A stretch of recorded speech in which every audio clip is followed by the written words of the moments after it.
The drawer. It holds the contents of our lives. I'm going to talk about drawer construction today, specifically a few techniques that I use to create rather durable and yet lightweight drawers. Definitely stay to the end because I'm going to share a couple of tips that if you use these, no matter how else you build your drawers, they're going to be far more durable than they would otherwise. To talk about drawer build, I'll show you one of my builds, and it actually is this drill press stand sitting next to me. I built it, I guess, about a month before I started this YouTube channel, and I videoed it. It is a straightforward build, except it's a very narrow box. It's only about 11 inches wide on the interior and I think 16 inches deep. And so I wanted to maximize the volume of my drawers proper so that I could get the most out of this thing. So I couldn't do what you commonly see on YouTube, which is makers using 1/2-inch wood. Most drawers out there, and specifically small drawers, it's overkill. You can get by with half as much, literally. Here's 1/4 inch, here's 1/2 inch. Half as thick, it weighs half as much, and you aren't sacrificing durability when you build drawers like this. Drawer construction is straightforward. It has 4 sides and a bottom, and it slides on rails, runners, what have you. To make these, you just whip them out on the table saw.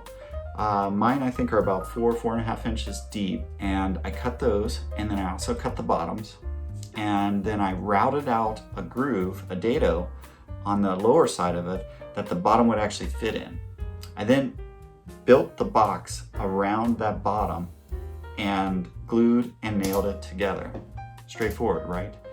My drawers have one added feature.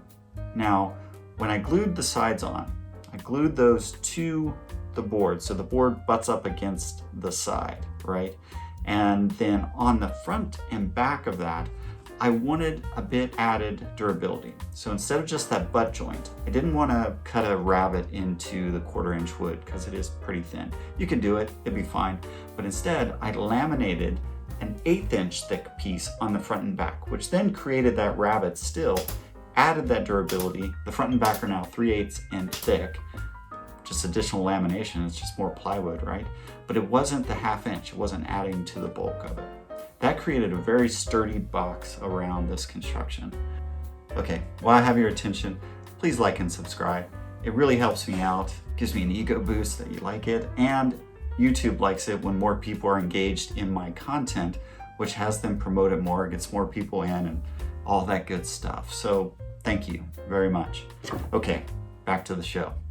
I then went in and I put the fronts on. A couple ways to build a drawer. The drawer front can actually be part of the box construction, or in many cases like these, it's an added cosmetic front that's put on. I did it this way because I wanted it to match a single piece of wood across the 3 drawers and then the bottom base of my drill press stand.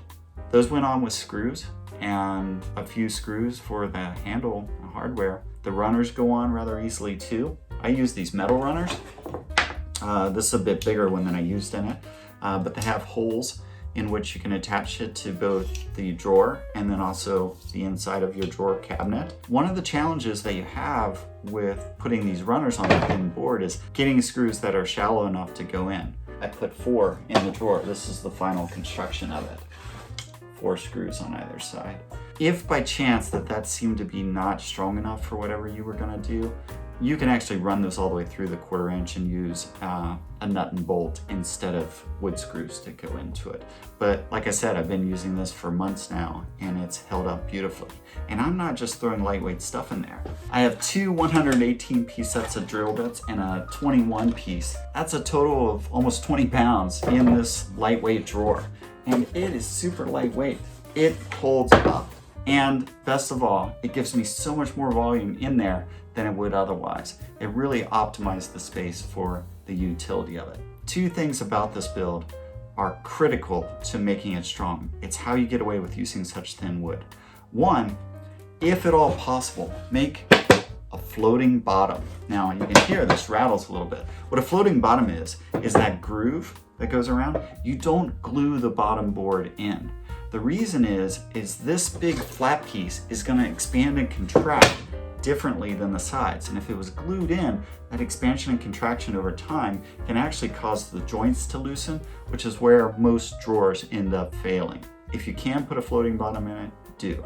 Now, this next one is super critical. No matter how you build, no matter how thick, thin, floating bottom or not, do this.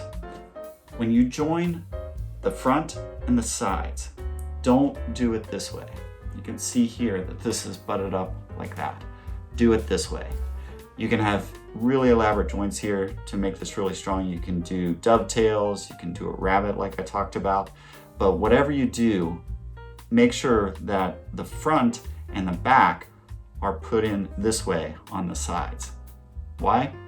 Well, it's stronger. This demo just has a couple brad nails in it, and I can't pull it apart that way. That's the majority of the force that's going to be acting on your drawer.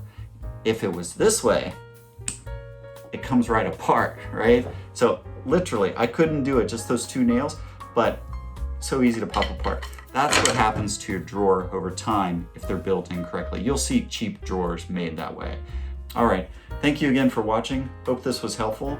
Let me know how you build drawers in the comments, and we'll see you next time.